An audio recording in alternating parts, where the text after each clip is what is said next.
اعوذ باللہ من الشیطان الرجیم بسم اللہ الرحمن الرحیم قل لا اقول لكم عندي خزائن الله ولا اعلم الغیب ولا اقول لكم انی ملک ان اتبع الا ما یوحى الی قل هل يستوي الاعمى والبصیر افلا تتفکرون صدق اللہ العظیم۔ اے نبی ان سے کہہ دیجئے میں تم سے یہ نہیں کہتا کہ میرے اختیار میں ہیں اللہ کے خزانے، تو مجھ سے کہتے ہو یہ دکھاؤ یہ دکھاؤ یہ دکھاؤ۔ میں نے کب دعویٰ کیا ہے کہ میرا اختیار ہے؟ کسی شخص سے مطالبہ کیا جانا چاہیے اس کے دعوے کے مطابق۔ میں نے الوہیت میں داخل ہونے کا کب دعویٰ کیا؟ میں نے تو دعویٰ کیا ہے کہ میں اللہ کا ایک بندہ ہوں، عام انسان ہوں، بشر ہوں، مجھ پر وحی آئی ہے، مجھے مامور کیا گیا ہے کہ تمہیں متنبہ کر دوں، وہ کام میں کر رہا ہوں۔ لا اقول لکم عندی خزائن اللہ، میں تو نہیں کہتا کہ میرے پاس کوئی اللہ کے خزانے ہیں، میرے اختیار میں ہیں۔ ولا اعلم الغیب، نہ میں نے یہ دعویٰ کیا ہے کہ غیب کا علم مجھے حاصل ہے۔ ولا اقول لکم انی ملک، نہ میں نے تم سے کبھی یہ کہا ہے یا کہتا ہوں کہ میں فرشتہ ہوں۔ ان اتبع الا ما یوحى الی، میں تو بس اتباع کر رہا ہوں اس شے کی کہ جو مجھے طرف وحی کی جا رہی ہے۔ قل هل يستوي الاعمى والبصیر، کہیے تو پھر اب برابر ہو جائیں گے دیکھنے والے اور اندھے؟ افلا تتفکرون، تو کیا تم تفکر نہیں کرتے، غور و فکر سے کام نہیں لیتے؟ وانذر به، اب پھر یہاں به پر زور دے رہا ہوں میں۔ اے نبی اس قرآن کے ذریعے سے خبردار کر دیجیے، آپ کا کام انذار ہے، تبشیر ہے۔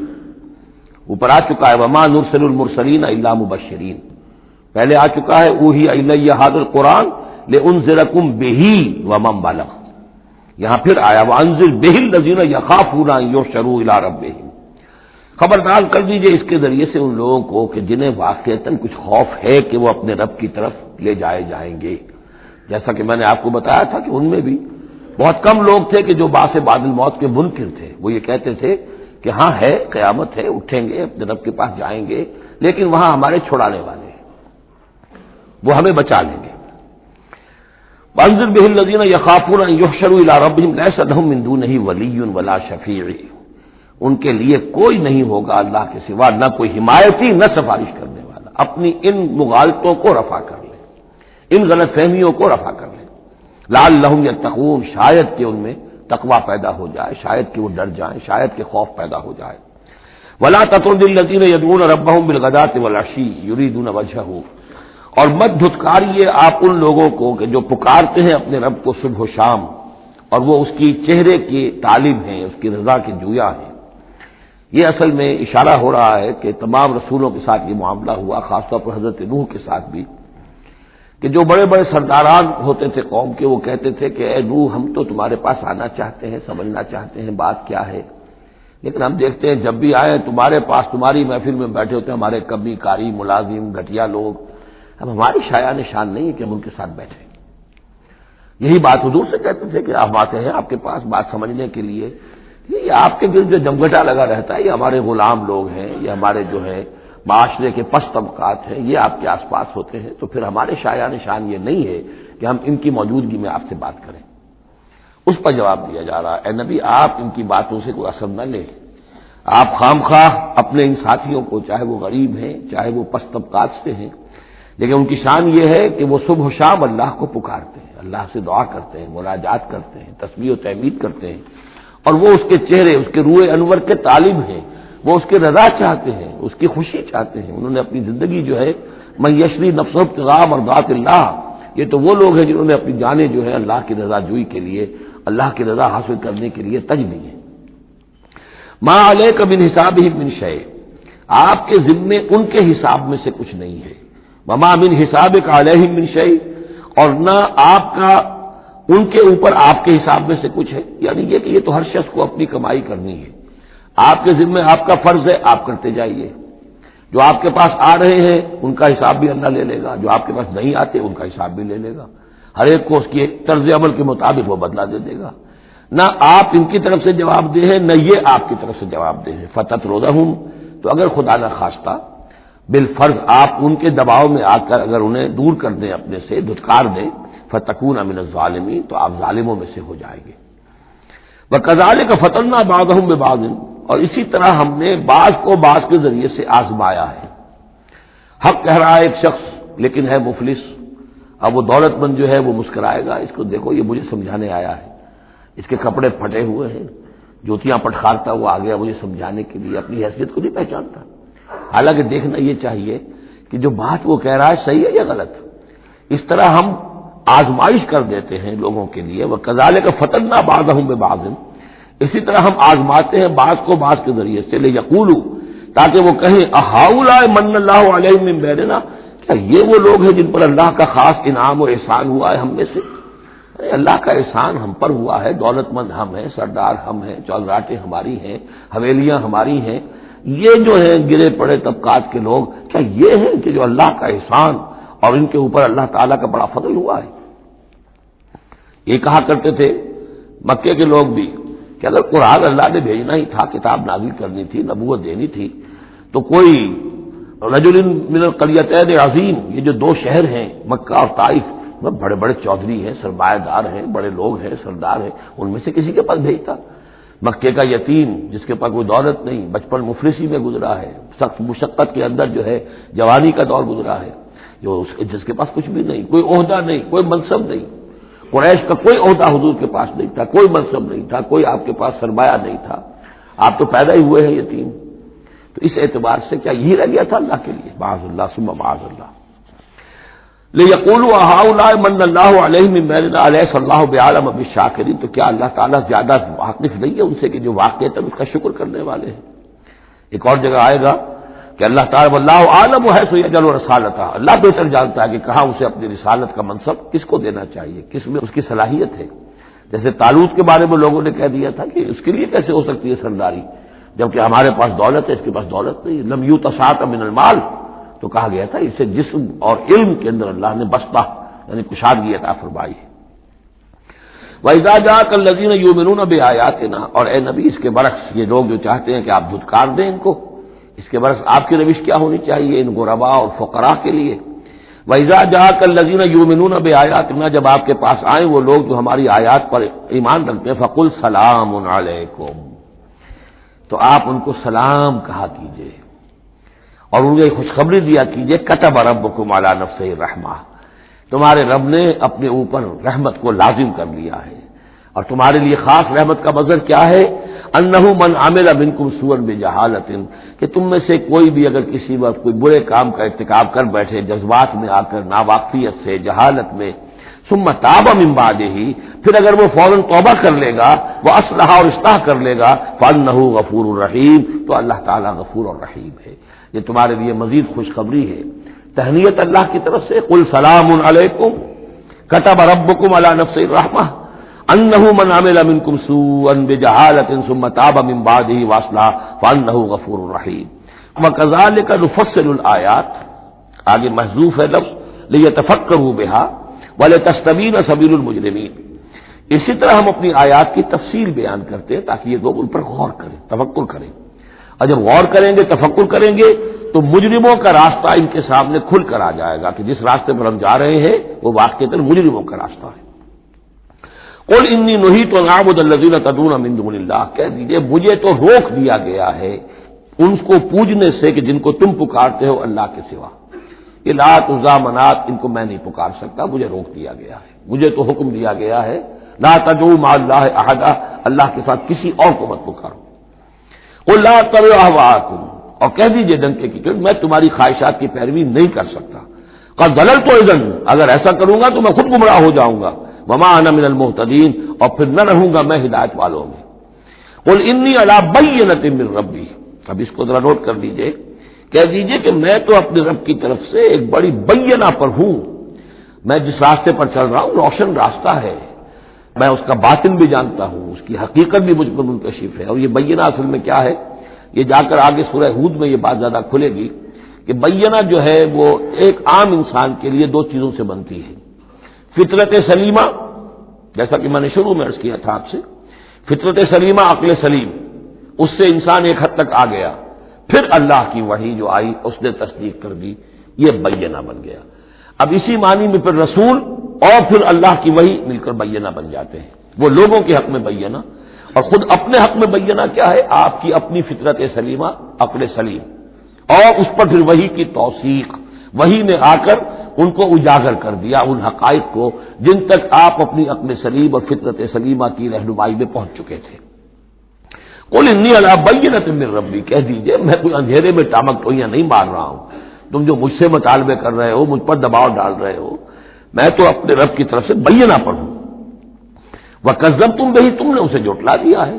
مَا عِندِي مَا تَسْتَعْجِلُونَ بِهِ، میرے پاس وہ شے موجود نہیں ہے جس کی تم جلدی مچا رہے ہو۔ وہ جلدی مچاتے تھے، لے آئیے عذاب، بہت سن چکے ہم، کان پک گئے سن سن کر ہمارے، عذاب آئے گا عذاب آئے گا عذاب، کہاں ہے وہ عذاب؟ کہاں رکا ہوا ہے؟ 10 برس ہو گئے، میرے پاس نہیں ہے، میرے اختیار میں نہیں ہے۔ وہ عذاب بھی آئے گا، اللہ کے فیصلے سے آئے گا، جب وہ چاہے گا آئے گا۔ ما عندی ما تستعجلون به، جس چیز کی تم جلدی مچا رہے ہو وہ میرے اختیار میں نہیں ہے۔ ان الحکم الا للہ، فیصلے کا اختیار کلیتاً اللہ کے ہاتھ میں ہے۔ یقص الحق، وہ حق بات بیان کر دیتا ہے، وہ خیر الفاصلین، اور وہ سب سے اچھا فیصلہ کرنے والا ہے۔ قل لو ان عندی ما تستعجلون به، اب اس میں وہ تلخی جو ہے وہ ظاہر ہو رہی ہے کہ تم جو تنگ آ گئے ہو میری باتیں سن سن کر، میرے اندر بھی تمہاری جانب سے بیزاری پیدا ہو چکی ہے۔ قل لو ان عندی ما تستعجلون به، کہہ دیجئے اگر میرے ہاتھ میں ہوتا، میرے اختیار میں ہوتا، میرے پاس ہوتا جس کی تم جلدی مچا رہے ہو، لقضی الامر بینی و بینکم، تو میرے اور تمہارے مابین کبھی کا فیصلہ طے ہو چکا ہوتا، میں تمہیں ابھی مزید مہلت نہ دیتا۔ تم اگر تمہارے کان پک گئے تو میں بھی تنگ آ چکا ہوں، میرے بھی اب جو ہے صبر کا پیمانہ جو ہے وہ ایک حد کو پہنچ چکا ہے۔ لقضی الامر بینی و بینکم، میرے اور تمہارے مابین کبھی کا فیصلہ چکا دیا گیا ہوتا۔ واللہ عالم بالظالمین، اللہ خوب واقف ہے ظالموں سے۔ وَعِندَهُ مَفَاتِحُ الْغَیب، اسی کے پاس ہے خزانے غیب کے۔ یہ مفاتح جو یہاں جمع آیا ہے تو مفتاح کہتے ہیں کنجی کو، اس کی جمع بھی ہے، اور مفتاح کہتے ہیں اس کو جس سے کھولا گیا، یعنی خزانہ۔ یہاں پر مفتاح کی جمع ہے یہ مفاتح۔ وَعِندَهُ مَفَاتِحُ الْغَیب، اسی کے پاس غیب کے سارے خزانے ہیں۔ لا يعلمها الا هو، کوئی جانتا ہی نہیں ان کو سوائے اس کے۔ وَيَعْلَمُ مَا فِي الْبَرِّ وَالْبَحْرِ، اور وہ تو جانتا ہے جو کچھ خشکی میں ہے اور جو کچھ سمندر میں ہے۔ وَمَا تَسْقُطُ مِنْ وَرَقَةٍ إِلَّا يَعْلَمُهَا، اور نہیں گرتا کوئی ایک پتا بھی کسی درخت سے مگر اللہ کے علم میں ہوتا ہے۔ وَلَا حَبَّةٍ فِي ظُلُمَاتِ الْأَرْضِ وَلَا رَطْبٍ وَلَا يَابِسٍ، نہیں گرتا کوئی دانہ نہ زمین کی تاریکیوں میں، وہ دانہ گھستا ہے زمین کے اندر بیج کی شکل میں، ولا رطب، نہ کوئی ہری چیز تر و تازہ، ولا یابس، نہ سوکھی چیز، الا فی کتاب مبین، ایک کتاب مبین میں سب کی سب موجود ہے۔ یہ کتاب مبین اللہ کا علم قدیم ہے، اللہ کا علم قدیم جس میں کہ ہر شے موجود ہے، ما کان و ما یکون، آنے واحد کی طرح۔ وَهُوَ الَّذِي يَتَوَفَّاكُم بِاللَّيْلِ، اب یہ لفظ یہاں پر آ گیا ہے، وہ جو قادیانیوں کے ساری خباثت کا توڑ جو ہے، وہ جو میں نے وضاحت آپ کو بیان کی تھی کہ وفا یوفی یتوفا، اب یہاں آ گیا وَهُوَ الَّذِي يَتَوَفَّاكُم بِاللَّيْلِ، وہی ہے جو تمہیں وفات دیتا ہے رات کے وقت۔ کیا وفات دیتا ہے؟ کیا انسان مر جاتا ہے؟ جان تو رہتی ہے، شعور نہیں رہتا۔ میں نے کہا تھا 3 چیزیں ہیں، جسم ہے، جان ہے، جان میں شعور ہے۔ بڑا پیارا ایک شعر ہے فارسی کا، جان نہاں در جسم تو در جان نہاں، جسم کے اندر تو پنہا ہے جان، جان میں وہ پنہا ہے۔ 3 چیزیں ہو گئی۔ یہاں اس شعر میں وہ سے مراد کچھ اور ہے، اس وقت میں اس پر نہیں جاؤں گا، لیکن 3 چیزیں سمجھ لیجئے۔ جان نہاں در جسم، جسم کے اندر جان پنہا ہے، تو در جان نہاں، وہ جان میں نہا ہے۔ اے نہا اندر نہا ہے جانے جان، یہ پھر کسی اور جگہ پر پڑھیں گے اس شعر کو انشاءاللہ۔ اب سمجھ لیجئے، ایک جسم ہے، جسم میں جان ہے، جان میں شعور ہے، اصل سے تو شعور ہے، لہذا نیند میں صرف شعور لے گئے، موت ہوئی تو شعور بھی لے گئے، جان بھی لے گئے، اور عیسیٰ کو لے گئے، شعور بھی لے گئے، جان بھی لے گئے، جسم بھی لے گئے۔ تو توفع جو ہے کل کا کل پورے طور پر ہوا ہے حضرت عیسیٰ علیہ السلام کا۔ ہمارا توفع توفی جو ہوتا ہے وہ تو ادھورا ہوتا ہے، جسم یہیں رہ جاتا ہے، جان اور شعور چلا جاتے ہیں، اور نیند میں شعور چلا گیا۔ وَهُوَ الَّذِي يَتَوَفَّاكُم بِاللَّيْلِ وَيَعْلَمُ مَا جَرَحْتُم بِالنَّهَارِ، وہی ہے جو تمہیں وفات دے دیتا ہے، قبضے میں لے لیتا ہے، يَتَوَفَّاكُم رات کے وقت، اور وہ جانتا ہے جو کچھ کہ تم کرتے ہو دن کے وقت۔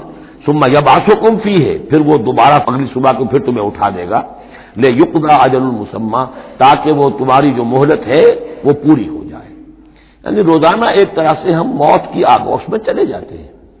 آدھی موت تو ہے، نیند کسے کہتے ہیں؟ آدھی موت ہے.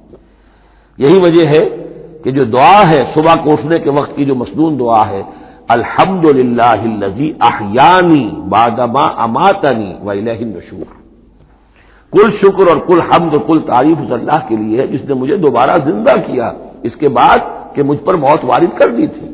نیند جو ہے وہ موت کی بہن ہے، اور اسی طرح اٹھنا ہے اللہ کی طرف. یہ بڑا ایک عجیب نقطہ ہے، اس کو ذہن میں اس کو اپریشیٹ کیجئے. جو شخص صبح آنکھ کھلتے ہی جس کے زبان پر یہ الفاظ آتے ہوں، الحمدللہ الذی احیانی بعدما اماتنی والیہ النشور، قیامت کے دن جب وہ اٹھے گا اس کی زبان پر یہی ترانہ خود بخود آ جائے گا. اس وقت ہوگا وہ 100% درست. الحمدللہ الذی احیانی بعدما اماتنی والیہ النشور، کیونکہ عادت پڑی ہے، ہمیشہ کہا ہے، جیسے ہی شعور آیا الحمدللہ الذی احیانی بعدما اماتنی والیہ النشور، تو یہ وہ ترانہ جو ہے جو کہ باعث بعد الموت کے وقت ہماری زبان پر ہوگا، اس کا ریہرسل ہے جو آپ روزانہ کریں گے اگر یہ عادت پختہ کر لیں. وَهُوَ الَّذِي يَتَوَفَّاكُم بِاللَّيْلِ وَيَعْلَمُ مَا جَرَحْتُم بِالنَّهَارِ ثُمَّ يَبْعَثُكُم فِيهِ لِيُقْضَىٰ أَجَلٌ مُّسَمًّى ثُمَّ إِلَيْهِ مَرْجِعُكُم، پھر اسی کی طرف تم سب کا لوٹنا ہے. ثُمَّ يُنَبِّئُكُم بِمَا كُنتُمْ تَعْمَلُونَ، پھر وہ تمہیں جتلا دے گا جو کچھ کہ تم کرتے رہے تھے. وَهُوَ الْقَاهِرُ فَوْقَ عِبَادِهِ، اور وہ اپنے بندوں پر، یہ لفظ کئی مرتبہ آیا ہے اس صورت کے اندر، اللہ پوری طرح غالب ہے، قابو یافتہ ہے اپنے بندوں پر. وَيُرْسِلُ عَلَيْكُمْ حَفَظًا، اور وہ تم پر نگہبان بھیجتا رہتا ہے. ہر انسان کے ساتھ فرشتے باڈی گارڈ کی حیثیت سے موجود ہیں، اس لیے کہ جب تک اللہ نے اجل معین رکھی ہوئی ہے اس وقت تک تو زندہ رکھنا ہے. وہ زندہ رکھنے کے لیے حفظہ، حفاظت کرنے والے نگہبان. وہ جو میں نے ایک دفعہ پہلے بھی کہا تھا، بسا اوقات تو محسوس ہوتا ہے کہ جیسے گاڑی ایسے سناٹے سے آپ کے ساتھ سے گزری ہے کہ معلوم ہوتا ہے کسی نے ہاتھ دے کر آپ کو بچایا، ورنہ بچنے کا کوئی امکان نہیں تھا. تو کوئی ہے، جب معلوم ہے کہ ابھی اس کی موت کا وقت نہیں آیا تو بچانے والے فرشتے ہمارے ساتھ ہوتے ہیں. حتیٰ اذا جاء احدکم الموت، یہاں تک کہ جب تم میں سے کسی کی موت کا وقت آتا ہے، توفته رسلنا، اب یا پھر توفا آ گیا، اب یہاں پہ شعور اور جان دونوں جائے گا. توفته رسلنا، تو ہمارے بھیجے ہوئے فرشتے جو ہیں وہ اس کو قبضے میں لے لیتے ہیں. وهم لا يفرطون، اس میں کوئی کمی نہیں کرتے، کوئی کوتاہی نہیں کرتے، جو حکم آیا اور جب آیا. ثم ردوا الى الله مولاهم الحق، پھر وہ لوٹا دیے جاتے ہیں اب اللہ کی طرف جو ان کا مولا ہے برحق، سچا. الا له الحکم، آگاہ ہو جاؤ، فیصلے کا اختیار اسی کے ہاتھ میں ہے، حاکمیت اسی کی ہے. ان الحکم الا للہ، یہ دوسری مرتبہ آیا یہاں. وہو اسرع الحاسبین، اور وہ حساب کرنے والوں میں سب سے بڑھ کر تیز ہے، یعنی اسے دیر نہیں لگے گی. اس کے کمپیوٹرز جو ہیں وہ کوئی بہت ہی سپر کمپیوٹر جن کا ہم تصور بھی نہیں کر سکتے. قل من ينجيكم من ظلمات البر والبحر تدعونه تضرعا وخفيا، ان سے پوچھئے کون تمہیں نجات دیتا ہے اندھیروں میں سے، وہ تاریکی کے ہوں یا سمندر کے. سمندر میں گھپ اندھیرا ہے، کشتی چل رہی ہے، کچھ نظر نہیں آ رہا ہے، اوپر بادل بھی ہے. اب اس وقت انسان کو کچھ نہیں سوچتا، ہاتھ کو ہاتھ سجھائی نہیں دے رہا، کون تمہیں پھر بھی بچاتا ہے وہاں. من ينجيكم. اسی طرح کوئی قافلہ ہے بھٹک گیا ہے، اندھیری شب ہے، جدا اپنے قافلے سے ہے تو، اب یہ کہ اندھیرے کے اندر بھٹک رہا ہے، نہ دائیں کا نہ بائیں کا پتہ نہیں. ہر درخت معلوم ہوتا ہے کوئی آسیب ہے، کوئی بھوت ہے جنہیں چلا آ رہا ہے، پھر بھی اللہ بچاتا ہے تمہیں. من ينجيكم من ظلمات البر والبحر تدعونه تضرعا وخفيا، اس وقت تو تم پکارتے ہو اللہ کو بہت ہی گڑ گڑاتے ہوئے اور دل ہی دل میں خفیہ خفیہ، اللہ بچا دے، اے اللہ اس وقت کو راستہ بنا دے، کوئی دستگیری ہو جائے، کسی طرف سے روشنی ہو جائے. لئن انجانا من هذه، اور کہتے ہو تم دل میں اگر اللہ نے ہم کو اس سے بچا لیا، نجات دے دی، لنکونن من الشاکرین، پھر تو اب باقی زندگی تو بالکل اللہ کے شکر گزار بندے بن کر ہم گزار دیں گے. قل اللہ ینجیکم منها، اللہ تعالیٰ پھر نجات دیتا ہے تمہیں اس سے. ومن کل کرب، اور ہر کرب سے، ہر تکلیف سے. ثم انتم تشرکون، پھر اس کے بعد تم آگے پھر شرک شروع کر دیتے ہو، پھر تمہیں اپنی دیویاں دیوتا، اپنے آلہہ، اپنے چودھری، اپنے سردار یاد آ جاتے ہیں. قل هو القادر على ان يبعث عليكم عذابا من فوقكم، یہ آیت جو ہے یہ بہت اہم ہے کہ عذاب الہی کی کئی قسمیں ہیں، 3 قسمیں یہاں بیان ہوئی ہیں. کہہ دیجئے وہ قادر ہے اس پر کہ تم پر بھیج دے کوئی عذاب من فوقکم، تمہارے اوپر سے. آسمان کا ٹکڑا گر جائے، کوئی میٹیورائٹ گر جائے، جو بعض خبریں آتی رہتی ہیں کوئی آ رہا ہے لیکن یہ کہ وہ پھر تحریر ہو جاتا ہے کہیں، جو بھی اوزین لیئر ہے یا کچھ اور ہے، بچت ہے، لیکن یہ کہ اگر اللہ چاہے تو جہاں آسمان پر سے کوئی عذاب بھیج دے آپ کے اوپر، او من تحت ارجلکم، یا آپ کے قدموں کے نیچے سے زمین پھٹ جائے، شک ہو جائے، زلزلہ آئے، زمین دھس جائے، یہ بھی ہوتا ہے، خسف ہوں گے قیامت سے پہلے، بڑے بڑے 3 خسف ہونے ہیں جن کی خبر دی گئی ہے احادیث کے اندر، بڑے بڑے ٹکڑے زمین کے دھس جائیں گے اندر۔ قل هو القادر على ان يبعث عليكم عذابا من فوقكم او من تحت ارجلكم، یہ 2 شکلیں ہو گئی، اوپر سے یا قدموں کے نیچے سے، او يلبسكم شيعا، یا تمہیں گروہوں میں تقسیم کر دے، ويذيق بعضكم بعض بعض، اور ایک کی طاقت کا مزہ دوسرے کو چکھائے۔ اب لڑو آپس میں، پرانے اور نئے سندھی لڑو آپس میں، پنجابی اور اردو بولنے والے لڑو، اور بلوچ اور پختون لڑو، مارو ایک دوسرے کو۔ اللہ تعالیٰ کو نہ آسمان کو تکلیف دینے کی ضرورت کہ اس کا کوئی ٹکڑا گرائے، نہ زمین کو کوئی مشقت دینے کی کہ وہ پھٹے، کوئی ضرورت نہیں، آپس میں تقسیم ہو جاؤ گے، گروہ بندی ہو جائے گی، شیعہ سنی کو مارے اور سنی شیعہ کو مارے۔ یہ جو ہے یہ عذاب الہی کی بدترین شکل ہے جو آج مسلمانان پاکستان پر مسلط ہے۔ وہ کبھی ایک قوم ہوتے تھے، ہندو کا جب مقابلہ تھا ایک قوم تھے، اور اب وہ قوم جو ہے قومیتوں میں، عصبیتوں میں تحلیل ہو چکی ہے۔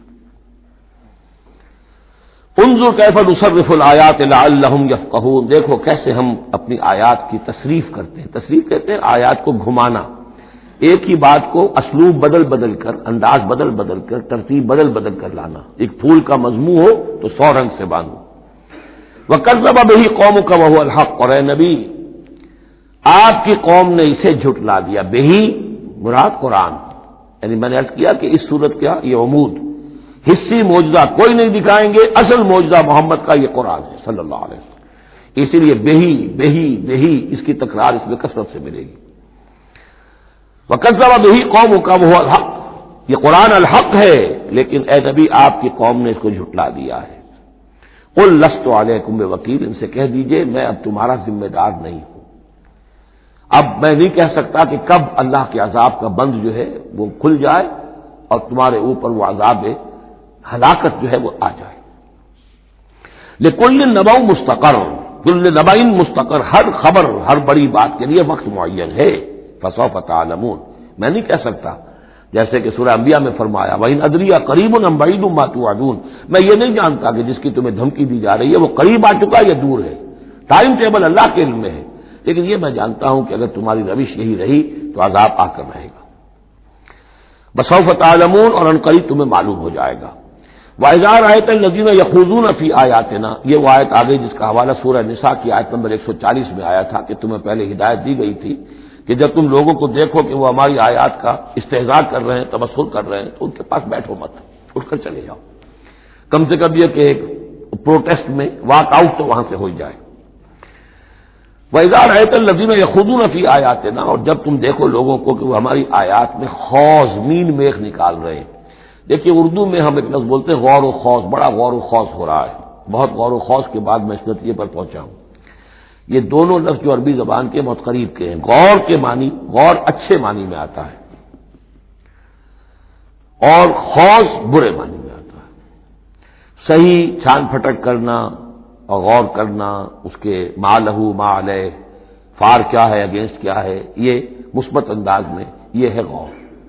خوض ہے مین میخ نکالنا، اس کے اندر جو ہے بال کی کھال خام خواہ کو اتارنا، یہ کوشش ہے، یہ خوض ہے۔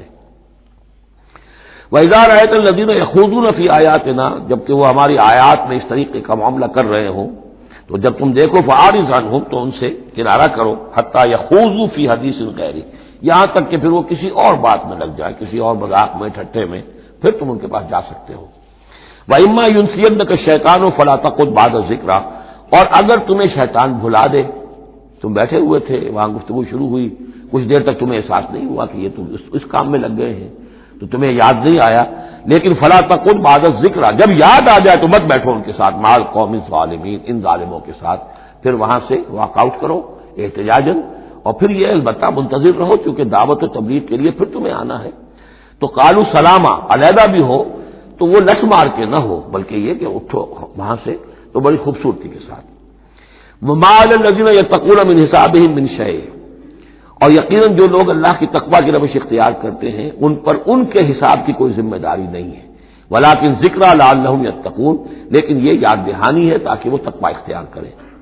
وذر الذین اتخذوا دینہم لعبا ولہوا، اور چھوڑو ان کو، دفع کرو، نظر انداز کرو، ان سے آپ نظر پھیر لو کہ جنہوں نے اپنے دین کو کھیل اور کود بنا لیا ہے، کھیل، ہنسی مذاق، ٹھٹا۔ بہت سے لوگ اب بھی مل جائیں گے آپ کو دین کے معاملے میں کبھی سنجیدہ ہوتے ہی نہیں، دین کی بات اگر شروع ہوگی تو وہ اسے استہزاء میں، تمسخر میں، ٹٹ بٹس میں، انیکڈوٹس میں، یہ واقعات یوں ہو گیا تھا، یہ ایسا تھا، اس میں اس کو جو ہے وہ ختم کر دیں گے۔ وذر الذین اتخذوا دینہم لعبا ولہوا وغرتہم الحیات الدنیا، اور ان کو تو اصل میں دھوکے میں مبتلا کر دیا ہے دنیا کی زندگی نے، ساری توجہات ادھر ہیں، بھاگ دوڑ اس کے لیے ہے، زیادہ سے زیادہ کمانا ہے، مال جمع کرنا ہے، حلال سے ہو حرام سے ہو، ساز و سامان کی فکر پڑی ہوئی ہے۔ وذکر بہ، اب پھر بہ کو نوٹ کیجئے، تذکیر کیجئے، اس کے قرآن کے ذریعے سے تذکیر کیجئے، جیسے کہ سورہ قاف کی آخری آیت ہے فذکر بالقرآن من یخاف وعید، قرآن کے ذریعے سے تذکیر کیجئے اس شخص کو کہ جس کے اندر کچھ خوف ہے اللہ کے وعدے کا، اللہ کی وعید کا۔ تو یہاں بھی آیا کہ آپ ان کو چھوڑیے، وذکر بہ ان تبصر نفس بما کسبت، اس قرآن کے ذریعے سے انہیں تذکیر کرائیے، یاد دہانی کرائیے کہ مبادا کوئی شخص گرفتار ہو جائے اپنے کرتوتوں کے عوض، وہ وقت نہ آ جائے کہ تم اپنی رنگ رلیوں اور کرتوتوں کے عوض رہن رکھے جاؤ، گرفتار ہو جاؤ۔ لیس لہا من دون اللہ ولی ولا شفیع، پھر اس کے لیے اللہ کے سوا کوئی نہیں ہوگا، یا اللہ کے مقابلے میں اللہ سے بچانے والا کوئی نہیں ہوگا، نہ کوئی ولی اور نہ شفیع۔ لیکن دوسری مرتبہ کیٹیگوریکل ڈینائل شفیع کی آیت الکرسی کے ضمن میں عرض کر چکا ہوں، بیشتر مقامات پر قرآن مجید میں کیٹیگوریکل ڈینائل ہے، کوئی شفاعت نہیں۔ البتہ ہے ایک شفاعت کا، ایک شفاعت حقہ کی ایک حیثیت ہے، اس کو سمجھنے کی ضرورت ہے، اس کی شرائط ہے، اس کی لیمٹس ہے۔ اگر ان شرائط اور لیمٹ سے آزاد کر دیں گے تو پھر یہ ہے کہ وہ شفاعت کا جو تصور ہے ایمان بالآخرت کی نفی کر دے گا، پھر کوئی فائدہ ہی نہیں، ڈر کھائے گا۔ جب چھڑوانے والے ہیں جو چاہو کرو، جو بھی کچھ ہے لیکن تیرے محبوب کی امت میں ہے، شرابی ہیں، زانی ہیں، بدماش ہیں، چور ہیں، ڈاکو ہیں، حرام خور ہیں، غبن کرتے ہیں، جو بھی کچھ ہے لیکن تیرے محبوب کی امت میں ہے، تو اگر تو اسی پر کوئی معاملہ طے ہونا ہے تو خام خواہ کاہے کو آدمی ہاتھ روکے، بابر بعیش کوش کے عالم دوبارہ نہیں، پھر تو جو عیش کر سکتے ہو کرو، جہاں آج پڑتا ہے کیوں روکتے ہو؟ وہ تو سیدھی سیدھی بات ہے۔ لیس لہا من دون اللہ ولی ولا شفیع وان تعدل کل عدل، یہ وہی عدل آ گیا، اور اگر فدیہ دینا چاہیں کل کا کل فدیہ، لا یؤخذ منہا، نہیں قبول کیا جائے گا۔ واتقوا یوما لا تجزی نفس عن نفس شیئا ولا يقبل منها شفاعۃ ولا یؤخذ منها عدل ولا هم ينصرون، جو یہ 2 مرتبہ سورہ بقرہ میں آ چکا ہے۔ اولئک الذین ابسلوا بما کسبوا، یہ لوگ تو اب گرفتار ہو چکے ہیں اپنی کرتوتوں کے عوض، اب یہ رہن ہے۔ لہم شراب من حمیم، ان کے لیے تو ہے پینے کے لیے تو کھولتا ہوا پانی، وعذاب علیم بما کانوا یکفرون، اور دردناک عذاب ہوگا ان کے کفر کی پاداش میں۔ قل اندعو من دون اللہ ما لا ينفعنا ولا يضرنا، اے نبی ان سے کہیے کیا ہم پکاریں اللہ کو چھوڑ کر ان چیزوں کو جو نہ ہمیں نفع پہنچا سکتی ہے نہ نقصان؟ یہ بت کیا نفع پہنچائیں گے تمہیں، کیا نقصان پہنچائیں گے؟ خود اپنی حفاظت کر نہیں سکتے، اپنی مکھیاں اڑا نہیں سکتے، ان کو پکارتے ہو، ان کے سامنے سجدے کرتے ہو، ان کو متھے ٹیکتے ہو۔ اندعو من دون اللہ ما لا ينفعنا ولا يضرنا، خیر بت کی بات تو ہو گئی بہت ہی واضح، باقی بھی اس کائنات کے اندر کوئی کسی کے لیے نہ خیر کے پر قدرت رکھتا ہے نہ شر پر، الا باللہ، لا حول ولا قوت الا باللہ۔ یہ یقین ہو جائے تب توحید مکمل ہوگی، پھر کس کے سامنے آدمی سر جھکائے خام کا، کس کے آگے اپنی عزت نفس پیش کرے، اس کا دھیلا کرے؟ کسی کے ہاتھ میں اختیار ہے ہی نہیں، لا حول ولا قوت الا باللہ۔ حدیث میں آیا ہے، حضرت عبداللہ ابن عباس کو مخاطب کر کے کہا ہے کہ نوجوان اس بات کو اچھی طرح جان لے، اگر تمام دنیا کے انسان مل کر چاہیں، اولکم و آخرکم و انسکم و جنکم، کہ تمہیں کوئی فائدہ پہنچا دے، نہیں پہنچا سکتے جب تک کہ اللہ نہ چاہے، اور تمام انسان چاہے تمہیں کوئی نقصان پہنچا دے، نہیں پہنچا سکتے جب تک اللہ نہ چاہے۔ تو پھر یک درگیر و محکم گیر پکارو اللہ کو، کسی اور کو پکارنے کا، کسی اور سے سوال کرنے کا، کسی اور سے ڈرنے کا، کسی اور سے التجائیں کرنے کا، کسی اور کا استغاثہ کرنے کا، دہائی دینے کا کیا فائدہ؟ قل ندعو من دون اللہ ما لا ينفعنا ولا يضرنا ونرد على اعقابنا، اور ہم جو ہے اپنی ایڑیوں کے بل لوٹا دیے جائیں بعد از ہدانا اللہ، جبکہ ہمیں تو اللہ نے ہدایت دے دی ہے۔ کالذی استہوته الشیاطین فی الارض حیران، کیا اس طرح کے آدمی ہم بن جائیں کہ جن کو شیاطین نے، جنوں نے کسی جنگل میں بیابان میں اس کی مت مار دی ہو، راستہ بھلا دیا ہو، اب اسے کچھ نظر نہیں آ رہا۔ لہو اصحاب یدعونہ الی الہدی ائتنا، ہیں اس کے ساتھی جو اس کو پکار رہے ہیں کہ آؤ ہماری طرف، ہدایت کی طرف آؤ، ہمارے پاس آؤ۔ قل ان ھدی اللہ ھو الھدی، یہ نقشہ کھینچ دیا گیا ہے جماعتی زندگی کی کتنی برکت ہے۔ آپ اکیلے ہو، کہیں بھٹک گئے ہو، تو پھر یہ کہ آپ کے لیے سیدھے راستے پر آنا بہت مشکل ہو جائے گا۔ جماعتی زندگی ہے، ساتھی ہیں، جس کو کہا ہے سورہ توبہ میں کونوا مع الصادقین، معیت اختیار کرو، رہو ساتھ سچوں کے۔ کسی وقت ہوتا ہے انسان کو کوئی ایسی آزمائش پیش آ گئی ہے، اس کا دماغ چکرا گیا ہے، گھوم گیا ہے، نہیں سمجھ میں آ رہا، راستہ نہیں نکل رہا، مشکل بڑی آ گئی ہے، ایک طرف حرام ہے لیکن یہ ہے کہ دباؤ کو بہت پڑ رہا ہے، گھر والوں کا پڑ رہا ہے، بچوں کا پڑ رہا ہے، بیوی کا پڑ رہا ہے، راستہ غلط ہے۔ اس میں یہ ہے کہ ایسے وقت میں بسا اوقات پھر اگر رفقا ہیں، ساتھی ہیں، آپ کے کامریڈز ہیں، آپ کے کولیگز ہیں، اس کے ساتھ وہ پکارتے ہیں، ساتھ ہاتھ جو ہے آپ کا تھام کر آپ کو سہارا دیتے ہیں۔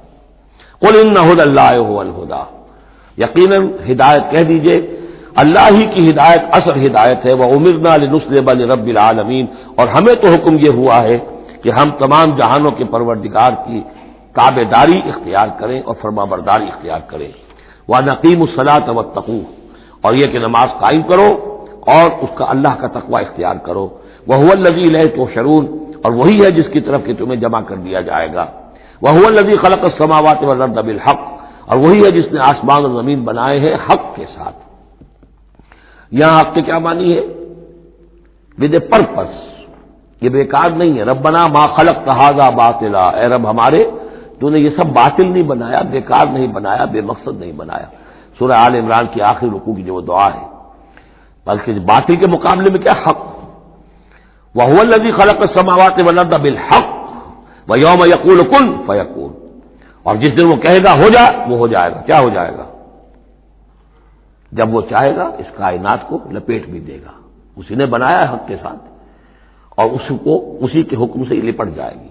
آگے چل کر آئے گا یوم نطوی السماء کطی السجل للکتب، جس دن کہ ہم تمام خلاؤں کو اور فضاؤں کو اور آسمانوں کو، ان سب کو ایسے لپیٹ دیں گے جیسے کہ تم کتابوں کا تومار لپیٹ لیتے ہو۔ والسماوات مطویات بیمینہ، تمام یہ خلا اور سما یہ سب اللہ کے داہنے ہاتھ میں لپٹے ہوئے ہوں گے۔ قولہ الحق، اس کا فرمانا ہی حق ہے۔ اس کا کیا معنی ہے؟ صرف اس کا کہہ دینا کن، بس، اسے کسی اور شے کی ضرورت نہیں ہے، کوئی ذریعہ، کوئی میٹر، کوئی انرجی، کچھ نہیں۔ قولہ الحق، اس کا فرمانا ہی برحق ہے، اس کا کہہ دینا ہی برحق ہے۔ کن فیکون، یوم یقول کن فیکون قولہ الحق۔ وَلَهُ الْمُلْكُ يَوْمَ يُنفَخُ فِي الصُّورِ، اور اسی کے لیے ہوگی بادشاہی اس دن جس دن کے سور میں پھونکا جائے گا۔ اگرچہ حقیقت میں تو بادشاہی اب بھی اسی کی ہے، لیکن ابھی جھوٹے سچے بادشاہ بیٹھے ہوئے ہیں۔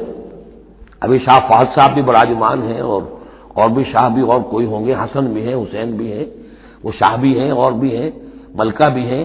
یہ سب جو ہے یہ سب نسیہ منسیہ ہو جائیں گے۔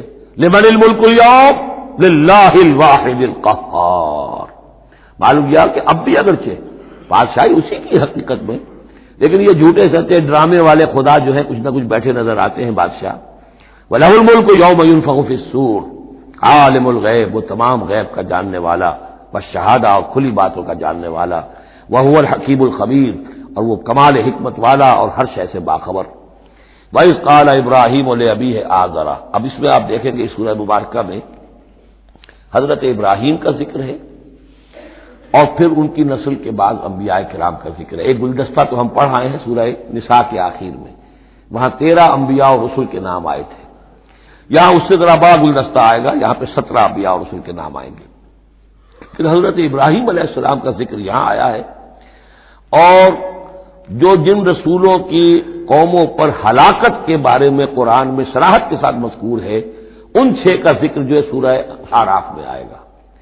حضرت ابراہیم علیہ السلام کی قوم کا کیا حشر ہوا، یہ صراحت کے ساتھ قرآن میں مذکور نہیں ہے. جو قوم نوح کے ساتھ، ہود کے ساتھ، قوم صالح کے ساتھ، قوم شعیب کے ساتھ ہوا، تو حضرت ابراہیم علیہ السلام کے معاملے کو علیحدہ نکال لیا ہے، وہ سورہ انعام میں. اور باقی جو ہے نوح، ہود، صالح اور شعیب، لوط اور موسیٰ، ان کا ذکر جو ہے وہ آپ کو ملے گا سورہ اعراف میں، اس لیے کہ ان کا معاملہ ایام اللہ کا ہے. تو فذکرہم بایام اللہ، التذکیر بآلاء اللہ اس میں ہے، التذکیر بایام اللہ اس میں ہے، لہذا یہاں حضرت ابراہیم کا ذکر ہے.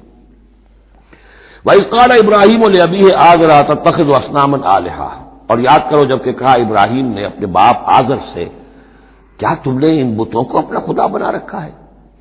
یہاں جو آزر کا لفظ خاص طور پر آیا ہے میرے نزدیک، یہ اصل میں تورات کی نفی کے لیے، تورات میں تاریخ نام لکھا گیا ہے گویا اس کی تصحیح کے لیے، ورنہ یہاں کوئی خاص ضرورت نہیں تھی.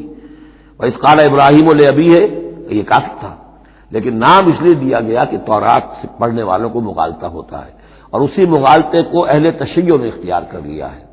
انہوں نے تورات میں جو نام دیا گیا ہے اسے حضرت ابراہیم کا باپ کہا ہے، اور حضرت یہ جو آزر تھا اس کو کہا ہے کہ یہ چچا تھا. اس کی خاص وجہ ہے، وہ پھر کسی موقع پر بیان ہوگی، لیکن یہ کہ تورات کی اس غلطی کو اہل تشیع نے اختیار کیا.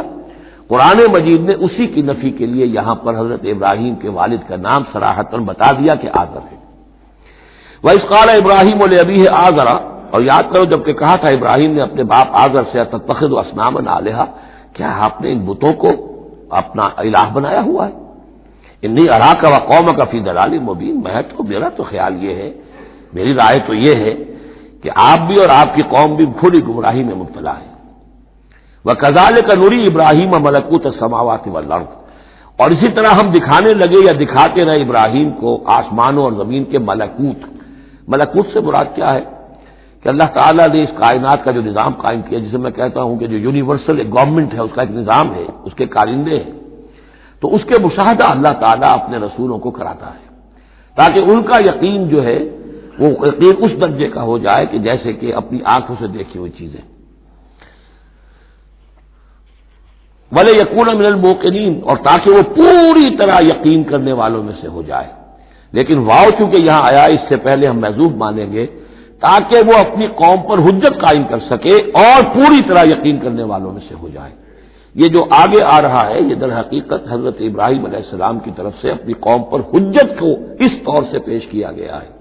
بعض حضرات کے نزدیک یہ ہے کہ یہ حضرت ابراہیم کا اپنا ذہنی ارتقاء ہے کہ واقعتاً انہوں نے سمجھا یہ ستارہ خدا ہے، پھر ڈوب گیا تو کہا کہ نہیں یہ تو ڈوب گیا، پھر چاند کو دیکھا تو چاند خدا ہے، پھر کہا نہیں یہ تو یہ بھی جو ہے غروب ہو گیا، پھر سورج کو کہا.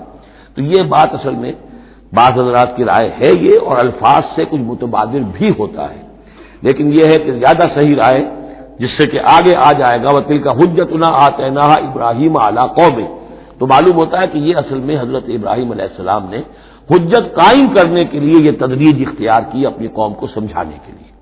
اور حضرت ابراہیم علیہ السلام اللہ کے نبی تھے، اور نبی کوئی بھی زندگی کے کسی بھی مرحلے پر مشرک نہیں ہوتا، اس کی شریعت، اس کی سرشت اتنی خالص ہوتی ہے. صدیقین مشرک نہیں ہوتے، نبی تو ان سے بھی اونچے درجے کے ہیں. حضرت ابو بکر نے کبھی شرک نہیں کیا، حضرت عثمان نے کبھی شرک نہیں کیا، جو صدیقین ہیں صحابہ میں سے. وَكَذَلِكَ نُرِي إِبْرَاهِيمَ مَلَكُوتَ السَّمَاوَاتِ وَالْأَرْضِ وَلِيَكُونَ مِنَ الْمُوقِنِينَ فَلَمَّا جَنَّ عَلَيْهِ اللَّيْلُ، جب ان پر رات جو ہے اس نے تاریکی کر دی، رأى كوكبا، انہوں نے دیکھا ایک چمکدار ستارے کو. قال هذا ربی، انہوں نے کہا یہ میرا رب ہے. یہ گویا کہ کہنے کیا، ہاں یہ میرا رب ہے. اب یہ سوالیہ انداز بھی ہو سکتا ہے، پھر سائن آف ایکسکلیمیشن ہو سکتا ہے کہ لوگوں کو کہنے کے لیے کہ یہ رب ہے، یہ انٹروگیشن کا بھی ہو سکتا ہے. هذا ربی فلما افل قال لا احب الافلین، جب وہ ڈوب گیا تو کہا بھائی یہ ڈوب جانے والی شے تو پھر میں تو پسند نہیں کر سکتا کہ میں اس کو اپنا خدا مان لوں. یہ قوم جو تھی ستارہ پرست بھی تھی، بت پرست بھی تھی، ستارہ پرست بھی تھی، اور نمبر 3 شاہ پرست بھی تھی. تینوں قسم کے شرک اس قوم میں موجود تھے کہ جس میں حضرت ابراہیم بھیجے گئے. یہ بیبیلونیا یا عراق، آج کا عراق، سابق بیبیلونیا، اس کا ایک شہر اس شہر کے بھی اب کھنڈرات نکل آئے ہیں، کھدائیاں ہو چکی ہیں، شہر میں پیدا ہوئے ہیں، پھر وہاں سے ہجرت کر کے فلسطین گئے ہیں، اور پھر حضرت اسماعیل کو آباد کیا ہے حجاز میں، اور اپنے بیٹے حضرت اسحاق کو آباد کیا ہے فلسطین میں۔ تو یہ ان کے ذہن میں رکھیے۔ اور اس وقت عراق میں یہ شرک جو ہے گھٹا ٹوپ اندھیرے تھے کہ ان کے یہاں بت پرستی بھی تھی، ستارہ پرستی بھی تھی، اور تیسرے یہ کہ بادشاہ بھی نمرود جو تھا وہ یہ کہتا تھا کہ میں خدا ہوں۔ اس کا مکالمہ جو ہے جو اس نے کیا تھا محاجہ حضرت ابراہیم سے، وہ سورہ بقرہ میں ہم پڑھ چکے ہیں۔ انا احیی و امیت، میں بھی یہ اختیار رکھتا ہوں، جس کو چاہوں زندہ رکھوں، جس کو چاہوں مار دوں۔ فلما رأى القمر بازغا، جب انہوں نے دیکھا چاند چمکتا ہوا، قال ھذا ربی، کہا ہاں یہ معلوم ہوتا ہے کہ یہ ہے رب۔ فلما افل قال لئن لم يهدني ربی، جب وہ بھی ڈوب گیا، غائب ہو گیا، تو انہوں نے کہا کہ اگر میرے رب نے مجھے ہدایت نہ دی تو پھر میں تو قوم ضالین میں سے ہو جاؤں گا۔ گویا کہ ابھی یہ الفاظ ہیں کہ جن سے اشارہ ہوتا ہے کہ شاید ابھی ان کا اپنا ذہنی اور فکری ارتقاء ہو رہا ہے۔ میں نے کہا تھا کہ الفاظ سے متبادر ہوتا ہے، لیکن یہ کہ ان دونوں چیزوں کو، دونوں سائڈز کو ناپ تول کر جو رائے بنتی ہے وہ دوسری ہے۔ فلما رأى الشمس بازغة، جب دیکھا سورج بہت چمکدار، قال ھذا ربی ھذا اکبر، تو فرمایا ہاں یہ ہے رب، یہ سب سے بڑا ہے۔ فلما افلت، جب وہ بھی ڈوب گیا، قال یا قوم انی بریء مما تشرکون، انہوں نے کہا اے میری قوم کے لوگوں، میں تو بری ہوں، اعلان برات کرتا ہوں ان سب سے جنہیں تم شریک ٹھہرا رہے ہو۔ انی وجہت وجہی للذی فطر السماوات والارض حنیفا، میں نے تو اپنا رخ کر لیا ہے، اپنا چہرہ جو ہے ادھر کر لیا ہے اس ہستی کی طرف جس نے آسمانوں اور زمین کو بنایا یکسو ہو کر، وما انا من المشرکین، اور میں مشرکوں میں سے نہیں۔ وحاجہ قومہ، اب اس پر محاجہ کیا ان سے ان کی قوم نے، وہ حجت بازی شروع کر دی، یہ تم نے کیا کہہ دیا؟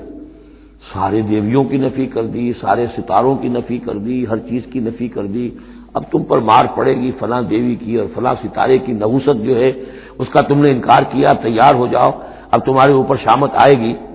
قال تحاجونی فی اللہ وقد ہدان، انہوں نے فرمایا مجھ سے محاجہ کر رہے، حجت بازو کر رہے اللہ کے بارے میں، جبکہ اس نے تو مجھے ہدایت دے دی ہے، مجھے تو اللہ نے ہدایت دی ہے۔ ولا اخاف ما تشرکون بہ، اور مجھے کوئی خوف نہیں ان ہستیوں کا جنہیں تم شریک ٹھہرا رہے ہو، مجھے کوئی خوف نہیں۔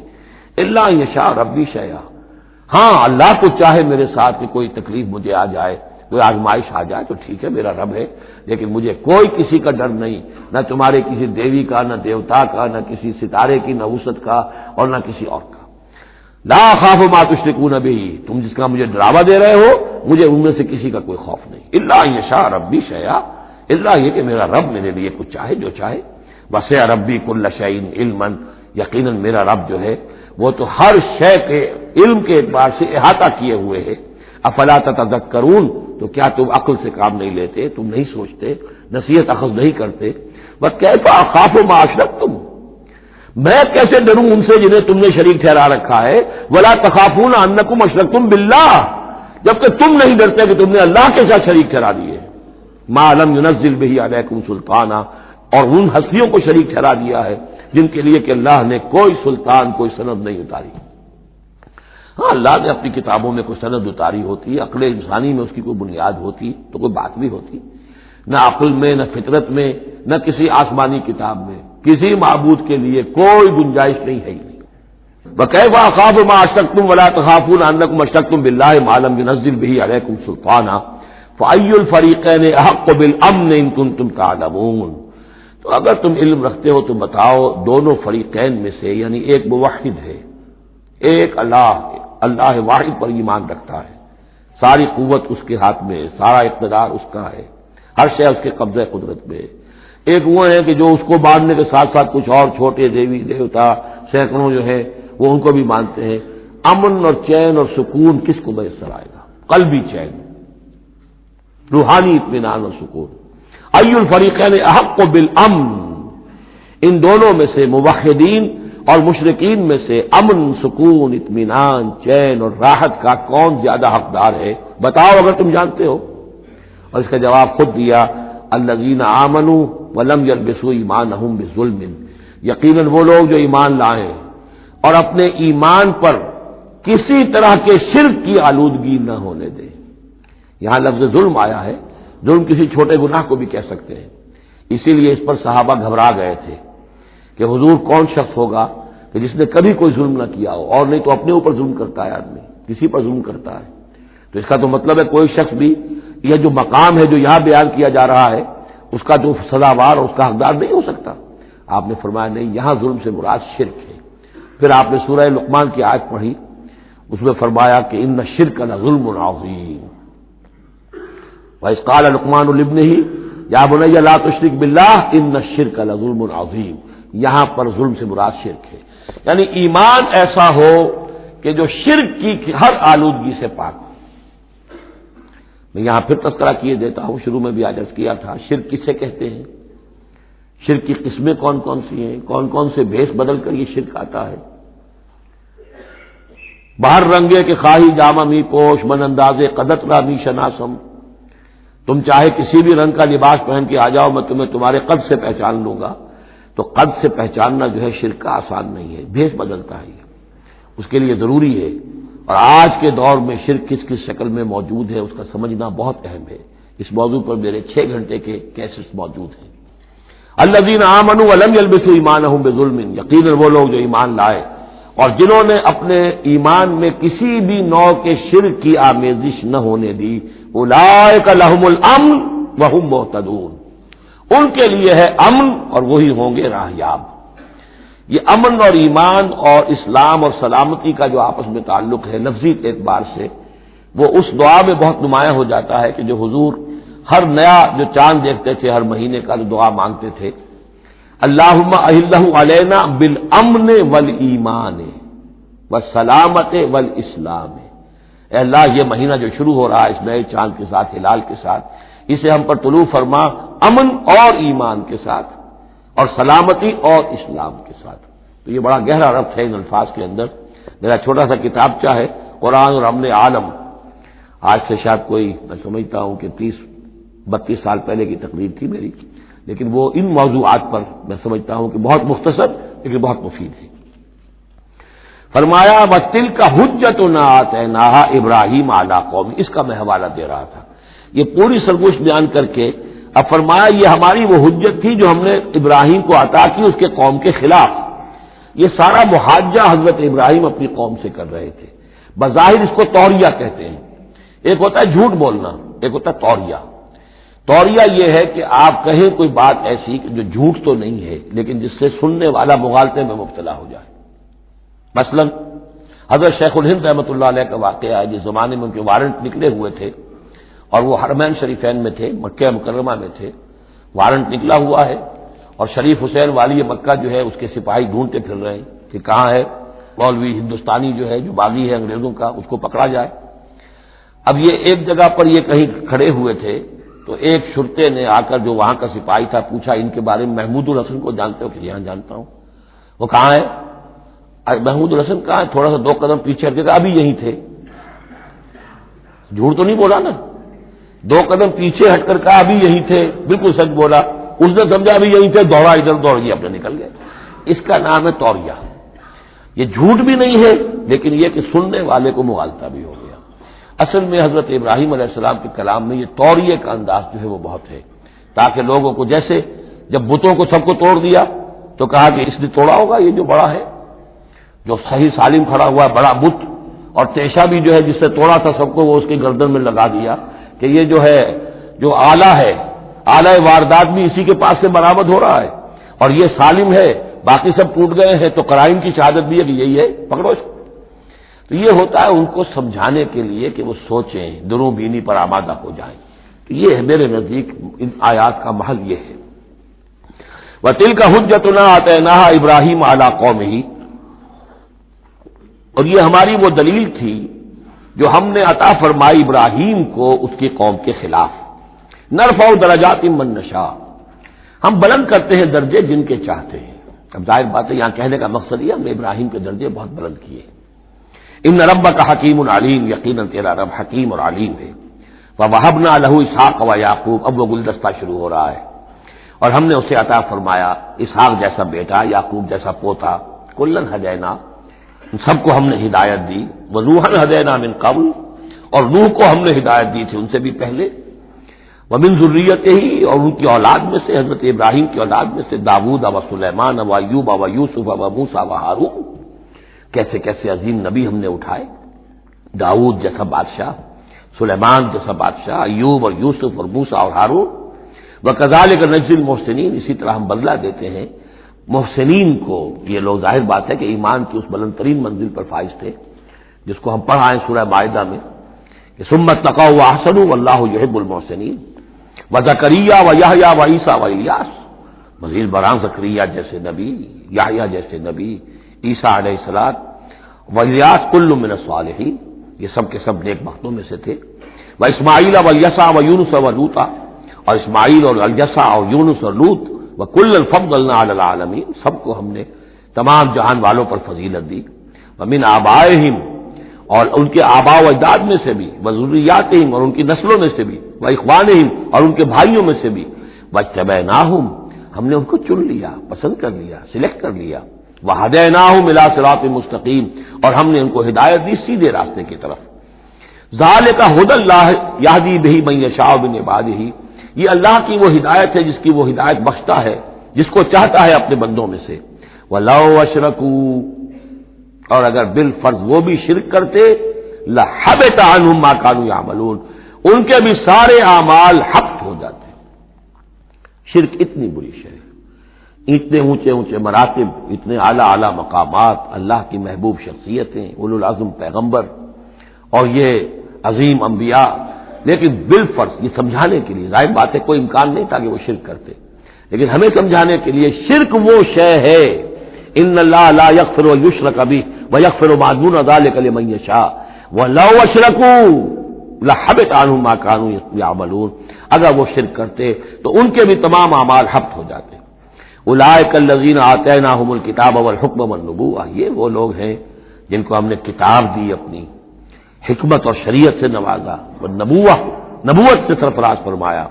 وَإِن يَكْفُرْ بِهَا هَؤُلَاءِ، اور اگر کفران نعمت کریں یہ لوگ اس کی، یہ جو آیات اب اللہ تعالیٰ نے دی ہیں تمہیں اے محمد صلی اللہ علیہ وسلم، اگر یہ لوگ ان آیات کی اب ناشکری کر رہے ہیں، کفران نعمت کر رہے ہیں، اگر وہ ان سے فائدہ نہیں اٹھا رہے، ان کی روشنی سے اپنے دلوں کو منور نہیں کر رہے، فَقَدْ وَكَّلْنَا بِهَا قَوْمًا لَيْسُوا بِهَا بِكَافِرِينَ، تو ہم نے ایک اور قوم کو تیار کر رکھا اس کام کے لیے کہ وہ اس کی ناقدری نہیں کرے گی، یعنی یہ کہ مدینے کے انصار انشاءاللہ اس کی قدر کریں گے۔ مکے کے یہ لوگ جو ہیں اگر ناقدری کر رہے ہیں محمد صلی اللہ علیہ وسلم، اور تمہاری باتیں جو ہیں اب تک 10-11 برس ہونے کو آ گئے ہیں، اس کے نتائج جو ہیں بڑے ہی کم سے کم یہ کہ مایوس کن نہیں تو دل شکن ضرور ہے۔ محمد جیسا مبلغ اور رسول اور داعی اور مربی اور مزکی اور معلم، اور 10-12 برس کی جد و جہد میں بمشکل 150-200 آدمی، پہلے 10 برس میں تو بمشکل 125 آدمی۔ تو یہ ہے کہ اس اعتبار سے فَإِن يَكْفُرْ بِهَا هَؤُلَاءِ، اگر یہ لوگ کفران نعمت کر رہے ہیں ان کا، فَقَدْ وَكَّلْنَا بِهَا، تو ہم نے مقرر کر دیے ہیں کچھ اور لوگ، قومن، ایک ایسی قوم لَيْسُوا بِهَا بِكَافِرِينَ، جو اس کی ناشکری نہیں کریں گے۔ کچھ پتہ نہیں یہ ہماری جو دعوت رجوع القرآن ہے جو کہاں کہاں پھیل رہی ہے۔ پاکستان میں ٹی وی پر بینڈ ہے، میرا درس نہیں آ سکتا، انڈیا میں دوردرشن کبھی کبھی دکھا دیتا ہے، دلی سے خبر آ جاتی ہے کہ دوردرشن پہ میرے کبھی کیسٹ جو ہے ٹی وی کے درس دکھائے جا رہے ہیں۔ بامبے میں جو کیبل ٹی وی ہے، 8000 فیملیز ہیں جو ہر ہفتے 2 مرتبہ میرا درس قرآن دیکھ رہے ہیں کیبل ٹی وی پر، اور وہی لوگ ہیں کہ جنہوں نے چاہا ہے کہ اب ان کو ایسی اس کی ریکارڈنگ مل جائے کہ اسے سیٹلائٹ کے اوپر لے جا سکے۔ اور یہ کہاں ہو رہا ہے؟ بھارت میں، دارالکفر میں۔ اور پاکستان میں کیا ہو رہا ہے؟ جو کچھ ہو رہا ہے وہ آپ کے سامنے ہے۔ تو اگر ناقدری کرنے والے ہیں، گرفتہ چینیاں احرام و مکی خفتہ در بٹھا، چینیوں نے تو احرام باندھ لیے، اور مکی جو ہے ابھی سویا ہوا ہے بٹھا کی وادی کے اندر، ابھی اسے ہوش ہی نہیں ہے کہ وہ اٹھے وہ بھی احرام باندھے۔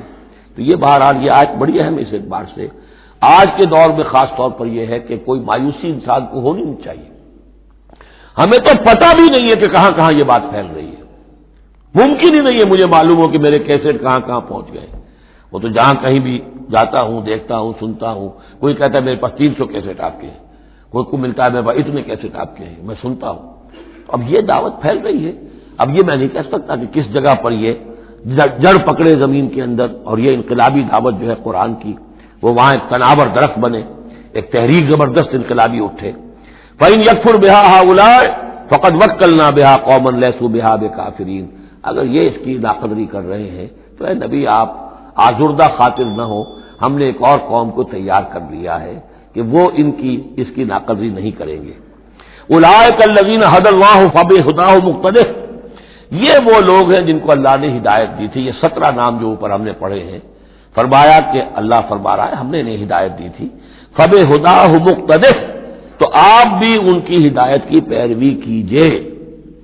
یہ بہت اہم نقطہ ہے جو یہاں پر نوٹ کر لینے کا ہے کہ جو بھی سابقہ انبیاء کے معاملات کہیں آئیں اور ان کی نفی نہ آئے، وہ چیز گویا کہ ہم مسلمانوں کے لیے بھی وہ چیز جو ہے وہ اس قابل ہے کہ ہم اس کی اتباع کریں، اس کی پیروی کریں، اس کو مانیں۔ چنانچہ اسی اعتبار سے یہ رجم اور قتل مرتد، یہ 2 سزائیں جو ہیں یہ ہمارے ہاں اہل سنت نے اور سب تمام مسلمانوں نے یہ لی ہے کہ رجم کی سزا قرآن میں نہیں ہے، یہ سابق شریعت کی سزا ہے جس کو حضور نے برقرار رکھا ہے۔ قتل مرتد کا ذکر بھی قرآن مجید میں نہیں ہے، یہ بھی سابق امت کے اندر سابق شریعت کی سزا ہے جس کو برقرار رکھا گیا ہے۔ جب تک کسی شے کی نفی نہ ہو جائے سابق جو بھی شریعت ہے اس وقت تک یہ ہے کہ وہ چیز بھی لاگو رہے گی۔ فرمایا اولئک الذین ھدی اللہ فبہداہ مقتدہ قل لا اسألکم علیہ اجرا، اور کہہ دیجئے کہ میں تم سے اس پر کسی اجر کا طالب نہیں ہوں، میں نے تم سے کوئی محنتانہ کا بھی طلب نہیں کیا، تم سے کوئی معاوضہ نہیں مانگا۔ ان هو الا ذکری للعالمین، یہ نہیں ہے مگر تمام جہان والوں کے لیے یاد دہانی ہے، نصیحت ہے۔ جو چاہے اس سے کسب فیض کرے، جو چاہے اس سے نور حاصل کرے، جو چاہے اس سے صحیح صراط مستقیم تک کی رہنمائی اخذ کر لے، یہ تو اللہ تعالیٰ کی طرف سے ایک صدقہ جاریہ ہے۔ ان هو الا ذکری للعالمین، یاد دہانی اور نصیحت ہے تمام جہان والوں کے لیے۔ بارک اللہ لی ولکم فی القرآن العظیم ونفعنی وإیاکم بالآیات والذکر الحکیم۔